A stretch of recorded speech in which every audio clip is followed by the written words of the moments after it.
Hello everyone. Let's move on to our next topic. ये आपका second unit है. इसमें हम बेसिकली डिस्कस करेंगे इंजन की परफॉर्मेंस की टेस्टिंग का. अब इंजन की परफॉर्मेंस की जब भी आपको टेस्टिंग करनी है तो आपको कुछ टर्म्स पता होने चाहिए, जैसे power, efficiency, volumetric efficiency, mechanical efficiency, thermal efficiency, ठीक है, आउटपुट. तो ये सारे टर्म्स हम पहले डिस्कस करते हैं. बेसिकली ये पूरा का पूरा यूनिट आपका न्यूमेरिकल यूनिट है, ठीक है. इसमें थ्योरी ज़्यादा नहीं है, सिर्फ आपका कैलकुलेशन पार्ट ही ज़्यादा है. तो हम देखते हैं कि इसमें क्या क्या टर्म्स हमको मिल सकता है, ठीक. उसके बेसिक फार्मूलेस देख लेते हैं, फिर उस बेसिस पे हम एक आध न्यूमेरिकल सॉल्व करेंगे. सबसे पहले आते हैं हम पावर एंड मैकेनिकल एफिशिएंसी में. तो पावर पावर होता है कि जो इंजन आपको एज एन या आउटपुट शाफ्ट जो पावर डेवलप करके देता है, ठीक है. जिस पावर से हम व्हीकल को रन करते हैं वो पावर. तो वो पावर बेसिकली होता है ब्रेक पावर, ठीक है. तो ब्रेक पावर जैसा कि हम लोग अभी तक पढ़ते आ रहे हैं, इसका फॉर्मूला है 2π/NT. T is torque, N is revolution per second. Okay. तो ब्रेक पावर आपको कैलकुलेट करना है और आपको टॉर्क और एन पता है, यानी कि रिवॉल्यूशन पर सेकेंड पता है, तो आप आराम से पावर कैलकुलेट कर सकते हैं. रिवॉल्यूशन पर सेकेंड किस चीज़ का? क्रैंक का, ठीक है. तो ये आपका हो गया ब्रेक पावर. उसमें आगे हम देखते हैं टॉर्क. टॉर्क भी आपको पता है क्या होता है? फोर्स इंटू रेडियस, ठीक है. तो W/R यहाँ पे शो किया हम टॉर्क को. W is 9.81 into net mass in kg applied, मतलब मास इंटू जी, mg यानी भाई फोर्स हो गया आपका, ठीक है. R is radius of crank.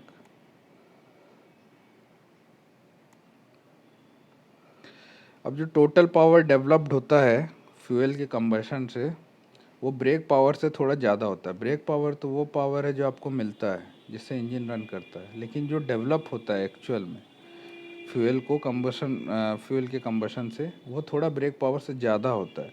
उस पावर को हम बोलते हैं इंडिकेटेड पावर, ठीक है. तो ये पावर लॉस कहाँ होता है? सीधी सी बात है, पिस्टन है, सिलेंडर है, और भी रिलेटिव मूवमेंट्स हैं डिफरेंट पार्ट्स में, तो फ्रिक्शन तो होगा ही होगा. तो वो जो फ्रिक्शन में बहुत सारे पावर लॉस भी होते हैं, ठीक है. तो आपको मिलता इंडिकेटेड पावर है फ्यूल के कंबशन से, और उसमें से कुछ फ्रिक्शनल पावर का लॉस होता है. उस लॉस को हटा देने के बाद जो आपको पावर मिलता है वो होता है ब्रेक पावर, ठीक है. तो अब हम मैकेनिकल एफिशिएंसी की बात करें तो मैकेनिकल एफिशिएंसी क्या होगी? Brake power by indicated power. मतलब जो एक्चुअल पावर आपको जो मिला, यानी कि ब्रेक पावर, और जो पावर आपका जनरेट हुआ था, यानी इंडिकेटेड पावर, ठीक है. तो brake power by indicated power हो गया आपका मैकेनिकल एफिशिएंसी. फ्रिक्शनल पावर क्या होगा? Indicated power minus brake power, ठीक है. जितना आपका जनरेट हुआ था, जितना आपको मिला, इन दोनों को हम सब्ट्रैक्ट कर देंगे तो हमको मिलेगा frictional power, right. Frictional power is indicated power minus brake power. अब नेक्स्ट टर्म आते हैं हम mean effective pressure and torque. Mean effective pressure क्या है? इसको हम बेसिकली डिनोट करते हैं पीएम से, ठीक. तो मीन इफेक्टिव प्रेशर एक हाइपोथेटिकल प्रेशर है जो पावर स्ट्रोक के समय पिस्टन पे लग रहा है. पावर स्ट्रोक में पिस्टन आपका टॉप डेड सेंटर से बॉटम डेड सेंटर की ओर आता है, ठीक है. टॉप से बॉटम की ओर आता है. तो जब टॉप से बॉटम की ओर वो आ रहा है तो उस पर कुछ ना कुछ प्रेशर लग रहा होगा, जाहिर सी बात है. तो उस प्रेशर को हम बोलते हैं मीन इफेक्टिव प्रेशर, ठीक है. अब इसको हम कैलकुलेट कैसे करेंगे? अब ऐसा तो हमारे पास कोई ज़रिया है नहीं कि हम इंजन के अंदर घुस के, सिलेंडर के अंदर घुस के प्रेशर मेज़र करें. तो हम कैसे मेज़र कर सकते हैं? हमको पावर तो पता है कि हमको टोटल पावर कितना मिल रहा है, ठीक है. उस पावर को हम स्वेप्ट वॉल्यूम से जब डिवाइड कर देंगे तो हमको जो मिलेगा वो मिलेगा pressure. Power by volume is nothing but pressure. क्यों? पावर क्या होता है? एनर्जी पर यूनिट टाइम, ठीक है. Energy per unit time by volume. Energy क्या होता है? mgh, यानी force into height upon volume, ठीक है. वॉल्यूम में भी आपका क्या है? एरिया इनटू लेंथ या एरिया इंटू हाइट। तो आपका ऊपर जो फोर्स इंटू हाइट आ रहा था और नीचे जो एरिया इंटू हाइट आया, तो हाइट हाइट कैंसिल हो जाएगा, बच क्या जाएगा आपके पास, फोर्स अपॉन एरिया। तो power by volume is nothing but pressure. Okay, तो मीन इफेक्टिव प्रेशर को हम कैसे डिटरमाइन कर सकते हैं। ये आपका सपोज करिए पी आई एम इस मीन इफेक्टिव प्रेशर।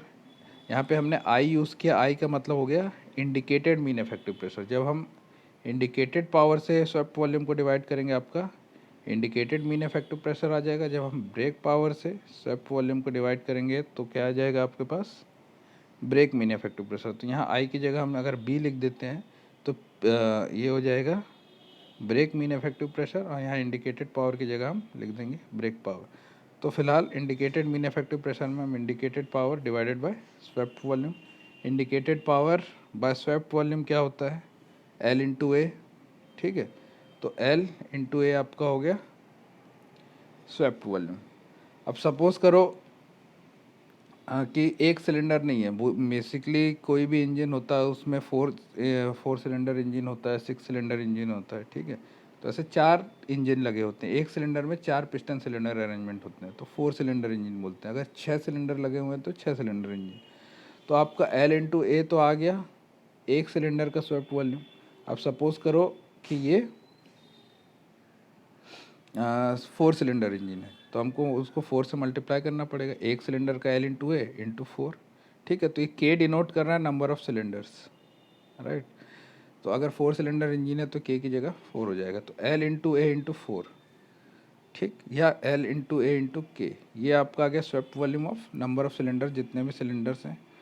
अब स्वेप्ट वॉल्यूम हर समय नहीं, हमको किस समय स्वेप्ट वॉल्यूम चाहिए, जब आपको पावर स्ट्रोक मिला है। तो पावर स्ट्रोक के समय जो आपका वॉल्यूम होता है स्वेप्ट वॉल्यूम, उससे डिवाइड करना है। ठीक है, तो अब आपको जो ये मिल रहा है, ये तो एक स्ट्रोक का मिल रहा है, एल इंटू ए इंटू के, एक स्ट्रोक में स्वेप्ट वॉल्यूम मिल रहा है।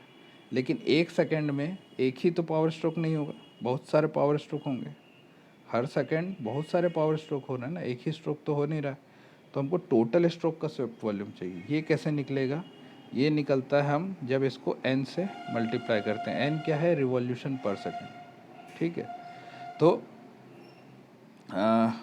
अगर 2 स्ट्रोक इंजन की बात कर रहे हैं तो हर रिवॉल्यूशन में आपको, हर क्रैंक के रिवॉल्यूशन में एक पावर स्ट्रोक मिलता है। ठीक है, अगर ये एक सेकेंड में n बार घूम रहा है क्रैंक, तो आपको कितने पावर स्ट्रोक मिलेंगे, n पावर स्ट्रोक। तो L into A into N into K, ये आपका आ गया total swept volume. L into A आपका आ गया एक सिलेंडर का स्ट्रोक का स्वेप्ट वॉल्यूम। ठीक है, इंटू के कर दिए तो जितने सिलेंडर है उतने सिलेंडर का स्वेप्ट वॉल्यूम आ गया, इंटू एन कर दिए तो एक सेकेंड में जितना स्वेप्ट वॉल्यूम आया, यानी एक सेकेंड में कितना बार उसको पावर स्ट्रोक मिला है, वो आ गया। तो ये हो गया एल ए एन के। ठीक है, उसके बाद डिवाइडेड बाय हमने एन भी किया है यहाँ पे। ये एन क्या डिनोट करता है, small N. Small N denote करता है कि पावर स्ट्रोक आपको क्रैंक के कितने रिवॉल्यूशन में मिल रहा है। अब जैसे हमने 2 स्ट्रोक लिया तो एक रिवॉल्यूशन में ही हमको पावर स्ट्रोक मिलता है। 2 स्ट्रोक होते हैं, ठीक है, 2 स्ट्रोक इंजन, 2 स्ट्रोक है, 2 स्ट्रोक होता है, 2 स्ट्रोक आपको क्रैंक के एक रिवॉल्यूशन में मिल जाता है। तो हर क्रैंक के रिवॉल्यूशन में आपको एक पावर स्ट्रोक मिल रहा है। ठीक है, तो 2 स्ट्रोक इंजन के जब हम बात करेंगे तो ये एन इक्वल टू 1 हो जाएगा। देखिए N equal to 1 for 2 stroke engine. लेकिन 4 स्ट्रोक में क्या होता है, हर दूसरे क्रैंक के रिवॉल्यूशन में आपको एक पावर स्ट्रोक मिलेगा। 4 स्ट्रोक चाहिए, ठीक है, हर चौथे स्ट्रोक के बाद आपको एक पावर स्ट्रोक मिलता है। 4 स्ट्रोक करने में क्रैंक कितनी बार घूमेगा, 2 बार। तो हर दूसरे क्रैंक रिवॉल्यूशन में आपको एक पावर स्ट्रोक मिल रहा है। ठीक है, तो इसीलिए हम यहाँ पे जितना भी एन है उसको 2 से डिवाइड कर देते हैं। तो 4 स्ट्रोक इंजन के समय में small N would be equal to 2। तो अगर 4 स्ट्रोक इंजन है तो आपको n/2 करना पड़ेगा। ठीक है, क्योंकि हर दूसरे स्ट्रोक में आपको एक पावर स्ट्रोक मिलेगा। तो ये हो गया आपका मीन इफेक्टिव प्रेशर का formula, indicated power bye swept volume. Swept volume हो गया आपका LAN/K। एन को आप n/2 लेंगे किस समय, 4 स्ट्रोक इंजन के समय। ठीक है, यहाँ पे हमने लिखा भी है n equal to 1 for 2 stroke engine, n equal to 2 for 4 stroke engine, small n। ठीक, तो ये हो गया मीन इफेक्टिव प्रेशर। नेक्स्ट आते हैं स्पेसिफिक आउटपुट। स्पेसिफिक आउटपुट कुछ नहीं है, brake power per unit volume. ठीक, brake power per unit volume को हम बोलते हैं स्पेसिफिक आउटपुट, तो BP अपॉन AL। ठीक है, वॉल्यूमेट्रिक एफिशिएंसी। वॉल्यूमेट्रिक एफिशिएंसी क्या है? वॉल्यूमेट्रिक एफिशिएंसी है ratio mass of charge actually induced. तो जो आपका एयर फ्यूल अंदर इंड्यूस हो रहा है इंजन में, उसका मास, ठीक है, डिवाइडेड बाय जो आपका हर स्ट्रोक में मास ऑफ चार्ज एंटर कर रहा है इंजन में। मतलब अगर मैं इसको दूसरे वर्ड में कहूँ तो अगर वॉल्यूम के टर्म्स में आपको कहना है, ठीक है, यहाँ पे मास है, मास के टर्म में है कि एक्चुअल में जो आपका चार्ज का मतलब हो गया एयर और फ्यूल। ठीक, एक्चुअल में जो चार्ज आपका एंटर कर रहा है इंजन के अंदर, वो डिवाइडेड बाय सिलेंडर में जाने के बाद वो जो मास होगा वो। ठीक है, मतलब जो एंटर करते समय जो मास हुआ, mass of charge actually induced divided by mass of charge corresponding to volume at intake pressure and temperature. मतलब जो चार्ज जब सिलेंडर में एंटर कर गया उसके बाद जो उसका वॉल्यूम हुआ या उसके बाद जो उसका मास हुआ, वो हम उससे डिवाइड करेंगे, या इन दोनों का रेशियो। इसको हम वॉल्यूम के टर्म्स में समझाते हैं, V inhaled upon V swept. ठीक है, तो जितना वॉल्यूम आपका इनहेल हुआ या जितना वॉल्यूम इंड्यूस हुआ इंजन के अंदर या सिलेंडर के अंदर, और स्वेप्ट वॉल्यूम, ठीक, स्ट्रोक के समय जो स्वेप्ट वॉल्यूम होगा वो उन दोनों का रेशियो है, actual induced upon swept volume. Right, तो ये आपका वॉल्यूमेट्रिक एफिशिएंसी रहता है। अब सिंपल याद रखिए, V inhaled upon V swept. ठीक है, जितना इनहेल हुआ अपॉन स्वेप्ट वॉल्यूम में जो फ्यूल एंटर किया। ठीक, ये आपको न्यूमेरिकल से क्लियरली समझ में आ जाएगा क्या होता है वॉल्यूमेट्रिक एफिशिएंसी। अभी आप फॉर्मूलेज याद रखो, V inhaled by V swept. ठीक है, एयर फ्यूल रेशियो क्या होता है? जैसा कि आपको नाम से ही दिख रहा है, amount of air upon amount of fuel. ठीक है, अगर आप 12 ग्राम एयर एंटर करवा रहे हो और 1 ग्राम उसमें पेट्रोल एंटर करा रहे हो तो 12 हो जाएगा आपका एयर फ्यूल रेशियो। 1 ग्राम फ्यूल में आपको 12 ग्राम एयर एंटर करना है, तो एयर बाय फ्यूल रेशियो हो जाता है 12। तो सिंपल चीज़ें नाम से ही समझ में आ रहा है। स्पेसिफिक फ्यूल कंजम्पशन, तो स्पेसिफिक फ्यूल कंजम्पशन क्या है? Fuel consumed in grams per hour. ठीक, 1 घंटे में कितना फ्यूल कंज्यूम हो रहा है अपॉन पावर डेवलप। ठीक है, पर यूनिट पावर डेवलप, ये होता है आपका फ्यूल कंजम्पशन। अब आते हैं नेक्स्ट थर्मल एफिशिएंसी पे। हमने मैकेनिकल एफिशिएंसी देख ली, break power by indicated power. हमने वॉल्यूमेट्रिक एफिशिएंसी देख ली, we inhaled upon V swept. ठीक है, inhaled volume upon swept volume. अब हम आते हैं थर्मल एफिशिएंसी में। अब थर्मल एफिशिएंसी दो तरह की हो सकती है, ब्रेक थर्मल एफिशिएंसी या इंडिकेटेड थर्मल एफिशिएंसी। अब क्या होता है brake thermal efficiency? Brake thermal efficiency है आपका कि जितना आपने फ्यूल एंटर किया है उससे आपको जितना एनर्जी एक्चुअली मिलता है, ठीक है, वो क्या होगा? सपोज करो जो फ्यूल आपने एंटर किया है उसकी कैलोरीफिक वैल्यू है 42,000 किलो जूल पर केजी। ठीक, तो मतलब वो अपने हर किलोग्राम में 42,000 किलो जूल का एनर्जी दे रहा है। 42,000 किलो जूल पर केजी अगर कैलोरीफिक वैल्यू है किसी की, एग्जांपल के लिए बता रहा हूँ, तो हर केजी ऑफ फ्यूल में आपको 42,000 किलो जूल का एनर्जी मिलेगा। ठीक है, उसको अगर मैं मास से मल्टीप्लाई कर दूं, मास ऑफ फ्यूल, तो अगर 42,000 किलो जूल पर केजी है इंटू मैंने 5 किलो लिया है, तो इन दोनों को अगर मैं मल्टीप्लाई कर दूंगा तो 5 किलो फ्यूल से आपको कितना एनर्जी मिलेगा वो निकल जाएगा। ठीक है, तो सिमिलरली इसमें हम जब ब्रेक थर्मल एफिशिएंसी निकालते हैं तो आपको जो एक्चुअल पावर मिला ठीक है, अपॉन जो फ्यूल आपको एनर्जी दे सकता है कंप्लीटली, ठीक। तो इन दोनों का रेशियो होता है। तो brake thermal efficiency is nothing but brake power upon mass of fuel into calorific value, BP upon MF into CV, ठीक है। मतलब फ्यूल से आपको जितना एनर्जी मिल सकता था और जितना एनर्जी मिला, उन दोनों का रेशियो, ठीक। तो brake power upon M F into C V, जितना एनर्जी आपको मिला डिवाइडेड बाय जितना एनर्जी आपको मिल सकता था फ्यूल से, राइट। अब ऐसे इंडिकेटेड थर्मल एफिशिएंसी जब आपसे पूछा जाए तो ब्रेक पावर की जगह इंडिकेटेड पावर हो जाएगा upon M F into C V, right. तो ये हो गया आपका thermal efficiency. C V is calorific value of fuel in kilojoule per KG और M F is mass of fuel supplied. अब आते हैं next, volume of air inhaled in cylinder through orifice, ठीक है। तो जब भी वेल्व से एंटर करता है तो एक ऑरिफिस के थ्रू एंटर करता है फ्यूल, ठीक।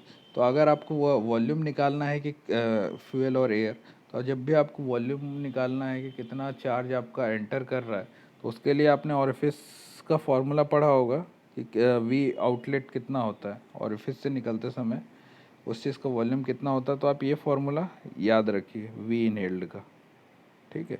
सिंपल सा फॉर्मूला है, coefficient of discharge into area of orifice root over twice delta P upon rho of air, ठीक है। सिंपल सा फॉर्मूला है, याद रखना। तो इससे आपको वी इनहेल्ड निकल जाएगा। वॉल्यूमेट्रिक एफिशिएंसी में हमने कहा ना V inhaled upon V swept, तो वी इनहेल्ड निकालने का ये फॉर्मूला है आपका, coefficient of discharge into area of orifice root over twice delta T upon rho air, ठीक है। ये एक वी इनहेल्ड निकल गया इस तरह से। दूसरा, अगर आपको एयर फ्यूल रेशियो दिया है, मास ऑफ फ्यूल दिया है, ठीक है, तब कैसे निकालोगे वी इनहेल्ड। अब आपको मास ऑफ फ्यूल सपोज करो पता है और एयर फ्यूल रेशियो पता है, ठीक। तो मास ऑफ फ्यूल को जब एयर फ्यूल रेशियो से मल्टीप्लाई कर दोगे तो ये फ्यूल का मास और मास का फ्यूल का मास कैंसिल हो जाएगा, क्या बच जाएगा आपके पास, मास ऑफ एयर, ठीक। मास ऑफ एयर बच जाएगा। तो मास ऑफ एयर कितना इनहेल्ड हुआ वो पता चल जाएगा, उसको आप अगर डेंसिटी से डिवाइड कर देंगे तो आपके पास आ जाएगा वॉल्यूम ऑफ एयर इनहेल्ड, ठीक है। तो मास ऑफ फ्यूल को जब आप एयर फ्यूल रेशियो से मल्टीप्लाई करोगे तो आपको मिल जाएगा मास ऑफ एयर, उसको जब डेंसिटी ऑफ एयर से डिवाइड करोगे तो आपको वॉल्यूम ऑफ एयर इनहेल्ड पता चल जाएगा, ठीक है। तो ये दो फॉर्मूले हैं आपको volume of air inhaled calculate करने के लिए। जो भी डाटा दिया होगा उस हिसाब से आपको करना है। अगर मास ऑफ फ्यूल और एयर फ्यूल रेशियो दिया है तो ये यूज़ करके निकाल लीजिए, और अगर वो ऑरिफिस का डायामीटर दिया हुआ है, ठीक है, तो आपको ये यूज़ करना है।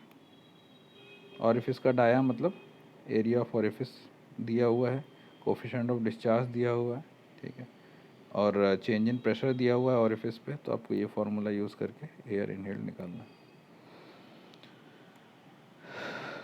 तो चलिए फिर एक न्यूमेरिकल सॉल्व कर लेते हैं इसमें।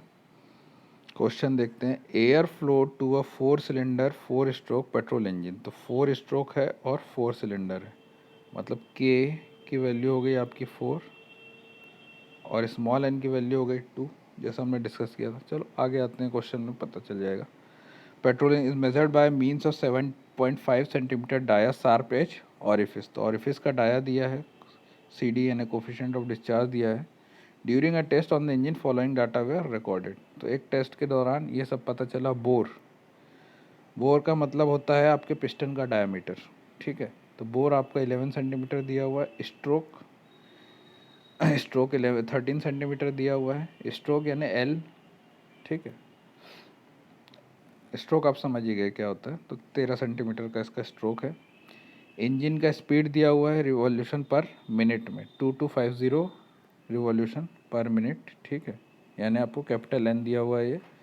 ब्रेक पावर 36 किलोवाट दिया हुआ है। फ्यूल कंजम्पशन यानी एमएफ की वैल्यू दी हुई है 10.5 केजी पर आवर, ठीक है। तो मास ऑफ फ्यूल पर आवर दिया हुआ है आपको 10.5 KG per hour. Calorific value दी हुई है 42,000 kilojoule per KG. Pressure drop across the orifice दिया हुआ है 4.1 centimetre of water, atmospheric pressure and temperature है 15 डिग्री सेंटीग्रेड और 1.013 बार। अब आपको क्या क्या कैलकुलेट करने क्या रहा है इसमें, पहले तो थर्मल एफिशिएंसी निकालना है बीपी बेसिस पे, यानी ब्रेक थर्मल एफिशिएंसी निकालना है, ब्रेक मीन इफेक्टिव प्रेशर निकालना है और वॉल्यूमेट्रिक एफिशिएंसी निकालनी है। तो सबसे पहले हम ब्रेक थर्मल एफिशिएंसी निकालते हैं। ब्रेक थर्मल एफिशिएंसी जैसा हम डिस्कस कर चुके हैं क्या होता है, brake power upon M F into C V. सबसे आसान है फॉर्मूला, ब्रेक पावर आपको दिया हुआ है 36 किलोवाट, ठीक है। मास ऑफ फ्यूल दिया हुआ है 10.5 kg पर आवर में दिया हुआ है, भूलना मत। 1 घंटे में 10.5 kg फ्यूल यूज़ होता है। और कैलोरीफिक वैल्यू दी हुई है 42,000 किलो जूल पर kg, ठीक है। अब देखो ये किलोवाट है, किलोवाट का क्या मतलब हुआ, किलो जूल पर सेकेंड, किलोवाट मतलब किलो जूल पर सेकेंड, तो ये आपको आवर को सेकेंड में चेंज करना पड़ेगा ना, ठीक है। तो इस आवर को हम सेकेंड में चेंज कर लेंगे। बाकी आपका यहाँ किलो जूल है और यहाँ किलो वाट है, ठीक। तो किलो जूल किलो वाट है तो उसको चेंज करने की ज़रूरत नहीं। ज़्यादा कन्फ्यूज़न होता आप हर चीज़ ऐसा यूनिट में कन्वर्ट कर दो, कोई कन्फ्यूज़न नहीं होगा। इसको वाट में कर दो, इसको जूल में कर दो, ठीक है। आवर को सेकेंड में कर दो, वैसा कर लो। या सिर्फ आवर को सेकेंड में करोगे तो ये किलो जूल है ही, कैंसल आउट हो जाएगा, आप डायरेक्टली कर सकते हैं। तो इसको हम 10.5 kg पर आवर को सेकेंड में कन्वर्ट करते हैं। सेकेंड में कन्वर्ट करने के लिए हमको यहाँ पे 3600 से डिवाइड करना पड़ेगा, ठीक है। ऊपर जाके आपका ये 3600 मल्टीप्लाई हो गया तो फिर आपके पास नया क्या आ जाता है, 36 इंटू 3600, इस पर आवर को हमने सेकेंड में कन्वर्ट किया अपॉन 10.5 इंटू 42,000, तो आपको ब्रेक थर्मल एफिशिएंसी 0.294 मिल गई। इस क्वेश्चन को आप एक बार खुद से भी सॉल्व करके देख लेना, अभी समझ लो और एक बार खुद से कॉपी में सॉल्व कर लो, आपको कम्प्लीटली क्लियर हो जाएगा, ठीक। अब सेकंड आपसे पूछा गया है ब्रेक पावर, सॉरी सेकंड आपसे पूछा गया है ब्रेक मीन इफेक्टिव प्रेशर, ठीक है। अब ब्रेक मीन इफेक्टिव प्रेशर का क्या फॉर्मूला है, PLAN, जैसा हम पहले डिस्कस कर चुके हैं, देखते हैं पुरानी स्लाइड में जब हम मीन इफेक्टिव प्रेशर डिस्कस कर रहे थे।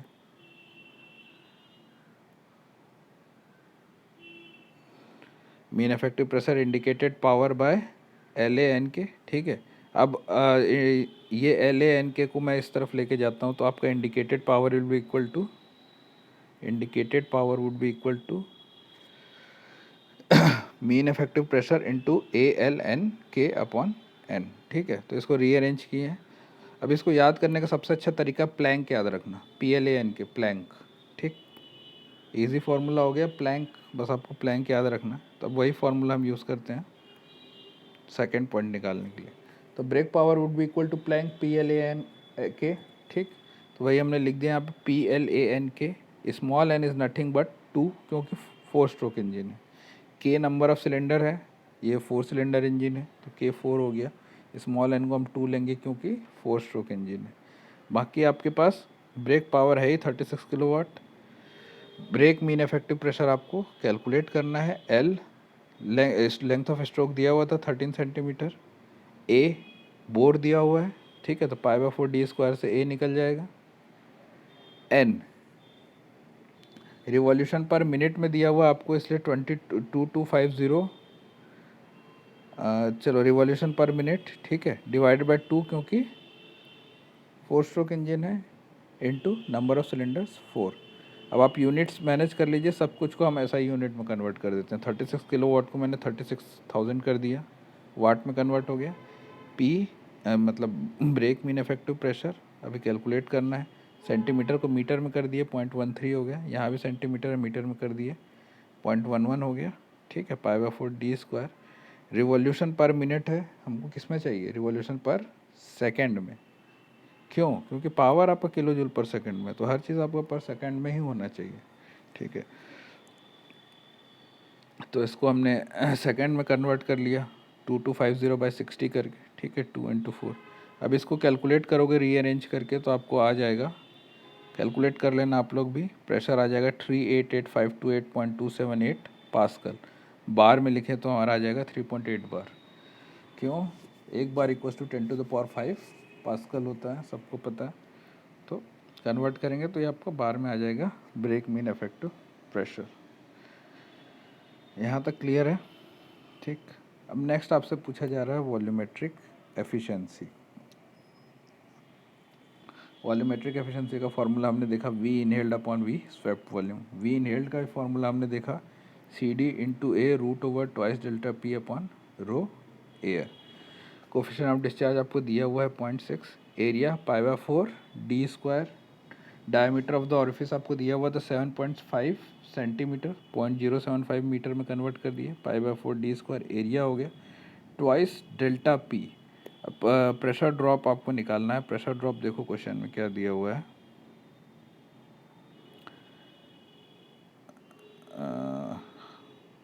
हाँ, pressure drop across the orifice equal to 4.1 centimetre of water. तो 4.1 सेंटीमीटर ऑफ वाटर के टर्म्स में दिया हुआ है प्रेशर ड्रॉप। तो उसको हम यहाँ कन्वर्ट कर देंगे कैसे? रो जी एच से। ठीक है, तो रो जी एच लगा दिया। रो जी यानी 9810। रो आपका वाटर के लिए 1000 होता है, जी 9.81 होता है, मल्टीप्लाई किए 9810 आ गया। तो रो जी इंटू एच 0.041। एच आपको दिया हुआ है कितना? 4.1 सेंटीमीटर ऑफ वाटर। इसको आपने मीटर में कन्वर्ट किया तो रो जी एच से आपको प्रेशर ड्रॉप आ गया twice delta P upon rho of air. अब डेंसिटी ऑफ एयर, ठीक है, डेंसिटी ऑफ एयर हमको नहीं पता है, डेंसिटी ऑफ एयर निकाल लेते हैं, बाकी चीज़ें पता है। डेंसिटी ऑफ एयर कैसे निकालेंगे? P V equals to MRT आपको पता है, ठीक है, यानी V/M इक्वल्स टू RT/P और M/V equals to P/RT। M/V ही क्या होता है आपका? मास पर यूनिट वॉल्यूम यानी डेंसिटी। तो रो ऑफ एयर हो जाएगा आपका P/RT। ठीक है, प्रेशर आपका एटमॉस्फेरिक प्रेशर दिया हुआ है 1.013 बार। ठीक, तो उसको पास्कल ने बदल लिया। आर, एयर के केस में आर आपको पता है कितना होता है? 287 जूल पर केजी, और किलो जूल में है 0.287 किलो जूल पर केजी। तो यहाँ पे हम सब ऐसा यूनिट में कर रहे हैं, तो इसको भी आर को हमने कर दिया 287 जूल पर केजी। टेम्परेचर भी आपको 15 डिग्री सेंटीग्रेड दिया हुआ है, केल्विन में हो गया 288 केल्विन। ठीक है, तो आपको डेंसिटी ऑफ एयर निकल जाएगा यहाँ से 1.226 केजी पर मीटर क्यूब। ठीक, इस फॉर्मूले में देखो आपको सब कुछ पता था, बस ये रो ऑफ एयर नहीं पता था। रो ऑफ एयर का फॉर्मूला होता है P/RT। हमने देखा कैसे, P/RT आपने यहाँ अप्लाई किया तो आपको डेंसिटी ऑफ एयर मिल गया। अब वही डेंसिटी ऑफ एयर यहाँ पुट कर दोगे तो आपको वी इनहेल्ड मिल जाएगा 0.067 metre cube per second. V inhaled मिल गया। अब क्या निकालना है आपको? V swept volume. तो स्वेप्ट वॉल्यूम वैसे ही निकाल लेंगे हम। कैसे? L into A into N into K. ठीक है, तो π/4 डी स्क्वायर आपका ए हो गया, L लेंथ ऑफ स्ट्रोक हो गया, इंटू नंबर ऑफ सिलेंडर्स यानी कि के। ठीक, इस केस में कितना होगा नंबर ऑफ सिलेंडर्स? 4। तो 4 सिलेंडर का स्वेप्ट वॉल्यूम ये आ गया, इंटू 1 सेकंड में जितना वर्किंग साइकिल है। वर्किंग साइकिल मतलब पावर स्ट्रोक आपको जितने क्रैंक के रिवॉल्यूशन में मिल रहा है। ठीक है, सेम वही चीज़ है, L इंटू एन इंटू के। एन हो जाएगा आपका N/2 क्योंकि आपको हर दूसरे रिवॉल्यूशन में एक पावर स्ट्रोक मिलता है, तो हम वही कर रहे हैं। ए हो गया π/4 डी स्क्वायर, एल हो गया आपका 0.13। ठीक है, π/4 डी स्क्वायर इंटू 0.13 इंटू आपका नंबर ऑफ सिलेंडर्स हो गया, 4 सिलेंडर इंजन है तो 4। ठीक, और वर्किंग साइकिल्स पर सेकंड। वर्किंग साइकिल्स पर सेकंड यानी वही आपका एन कितना दिया हुआ आपको? 2250/2 इसलिए करेंगे क्योंकि 4 स्ट्रोक इंजन है, बाय 60 इसलिए करेंगे क्योंकि मिनट्स में आपको चाहिए सेकंड्स में। तो ये आपका आ जाएगा स्वेप्ट वॉल्यूम और फिर आपका आ जाएगा वॉल्यूमेट्रिक एफिशिएंसी।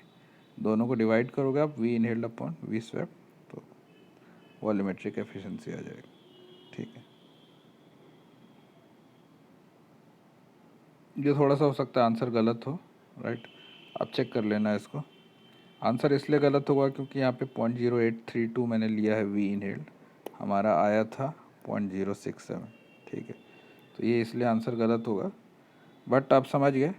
ये 0.067 डिवाइडेड बाय, जब हम स्वेप्ट वॉल्यूम करेंगे 0.0926, तो आपको एफिशिएंसी आ जाएगा।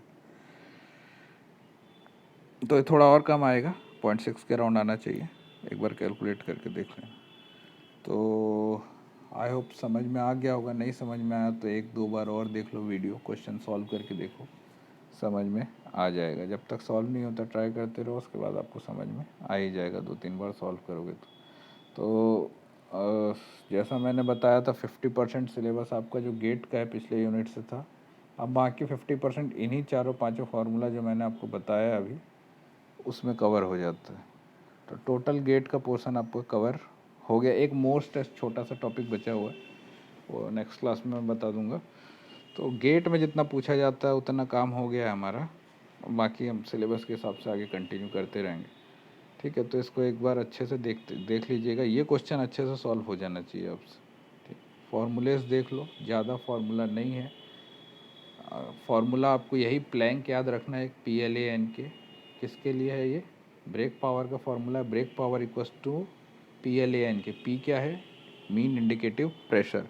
LAN क्या है आपका? स्वेप्ट वॉल्यूम है, LAN के पूरा। ठीक है, तो ये दो फार्मूले इम्पोर्टेंट है, बाकी तो सब हो ही जाएगा। तो आगे नेक्स्ट क्लास में कंटिन्यू करते हैं फिर।